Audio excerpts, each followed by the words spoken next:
ఒక ఊరిలో ఒక అబ్బాయి ఉన్నాడు. ఆ అబ్బాయి పేరు సాయి కుమార్.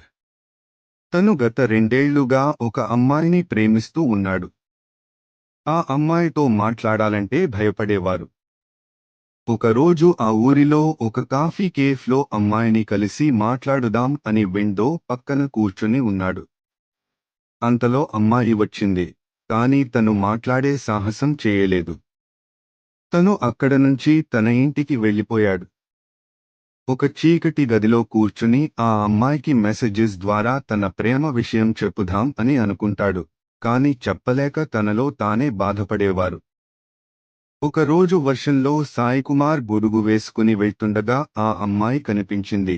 వెంటనే తన దగ్గర ఉన్న గొడుగులో కలిసి ఇద్దరు మాట్లాడుకుంటూ వెళ్ళిపోతూ ఉంటారు. అలా వాళ్ళు తరచుగా మాట్లాడుకునేవాళ్ళు. ఒకరోజు సాయికుమార్ తనని పార్క్లో కలిసి మాట్లాడుకుంటూ ఉంటారు. ఇంతలో మాటలో మాటగా తన ప్రేమ విషయం గురించి చెబుతాడు. అంతలో ఆ అమ్మాయి, నేను నిన్ను ఫ్రెండ్లా చూశాను, నిన్ను ఎప్పుడూ ప్రేమిద్దాం అనుకోలేదు అని సారీ చెప్పి వెళ్ళిపోతుంది. వెంటనే సాయికుమార్ పక్కన ఉన్న బెంచ్ పై కూర్చుని చాలా బాధపడుతున్నాడు.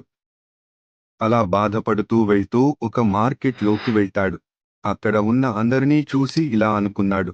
వీళ్ళ కష్టంతో పోలిస్తే నా ప్రేమ అసలు సరిపోదు అనుకుని నవ్వుకుంటూ రోడ్ మీద సూర్యాస్తమయమున నడుచుంటూ వెళ్తూ ఉంటాడు.